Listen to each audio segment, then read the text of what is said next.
Some secrets are so heavy, the moment you exchange someone's trust for them, you realize the cost was your own peace of mind. This story is about the instant one decision ripped a life apart. I never imagined I'd turn into someone capable of destroying everything over a single lie.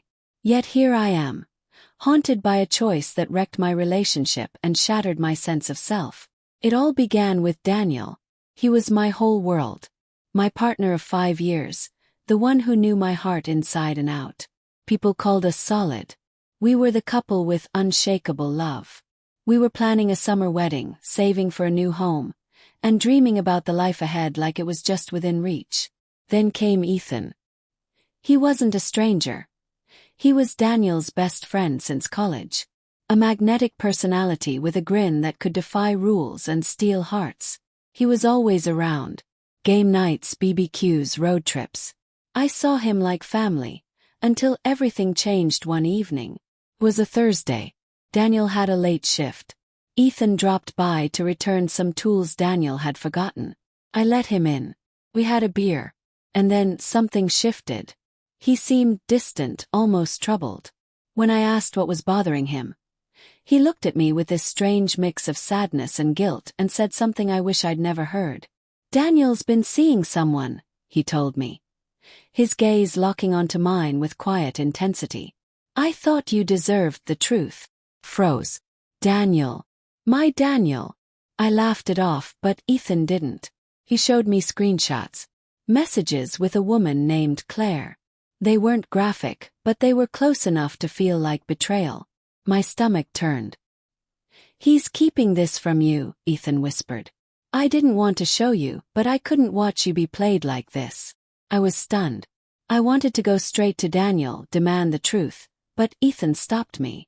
He said, "Let him come clean. You deserve honesty, not drama." And, for reasons I still can't understand, I listened. I didn't sleep that night. I kept rereading those messages, every line, every emoji. By morning, something in me had broken. I felt lost, furious, and betrayed. That's when Ethan showed up again. He said he was just checking on me. I was a wreck, crying, pacing, demanding answers. He looked at me and said, "You don't deserve to be treated like this. You need someone who truly values you." And in that raw, broken moment, I did something I can never take back. Kissed him. It wasn't something I planned or even wanted. It was messy, impulsive, and driven by pain. But he didn't pull away. Before I knew it, I was in his arms, seeking comfort from the very person who had just pulled the rug from under my life. The guilt came instantly. After he left, I collapsed in the bathroom and cried until I couldn't breathe. I had just exchanged Daniel's trust, something built over years, for a lie that would ruin us both. And the worst part, a voice in my head whispered, was this Ethan's plan all along? I didn't tell Daniel. I was too ashamed. But fate has a twisted way of uncovering secrets. 3 days later, Daniel confronted me. He came home early, pale and shaking, clutching his phone. "Why did Ethan say you kissed him?" he asked, voice trembling. The room spun. My knees nearly gave out. "Daniel, it's not what you think." "You kissed him," he repeated, barely believing it. "You." I tried to explain, about Claire, the messages, the betrayal I thought was real, but as I spoke, his face changed. From pain to shock to fury. "Claire," he said, confused. "What are you talking about?" He grabbed his phone and opened every chat, every thread. Nothing. No woman named Claire. No messages. Just nothing. I stared at the screen. I couldn't breathe. Ethan showed me. And then it hit me like a train. Oh my God. He set me up. Daniel's face went pale. "Are you telling me my best friend faked everything just to... what? Manipulate you?" I couldn't answer. The truth was undeniable. Ethan had baited me, twisted the facts, and in my moment of doubt, I let him win. Daniel dropped onto the couch, his face buried in his hands.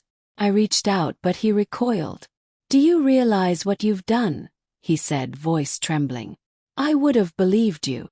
I would have stood by you. But instead, you went to him." I was scared. I whispered. I thought you were already gone. I wasn't thinking. But no matter how many words I threw at him, nothing softened his pain. I saw it, the rift between us growing wider by the second. He wasn't just hurt. He was undone. That night, Daniel didn't sleep in our bed. He grabbed a blanket and disappeared to the couch. I laid in our room, staring at the ceiling, wishing I could undo time. The next morning, Ethan sent a single message. You can't tell him. He'll never believe you. I blocked his number, but it didn't matter. The damage was already done. Daniel was packing. He said he needed time, that he didn't know if forgiveness was even possible. The look in his eyes was worse than anything I'd ever felt. Called. Begged. I even went to his work, but he wouldn't look at me. Every explanation I tried sounded hollow, like excuses, like I was dodging the blame. Maybe I was, because no matter what Ethan did, I made the choice. I let my hurt and fear push me into his trap.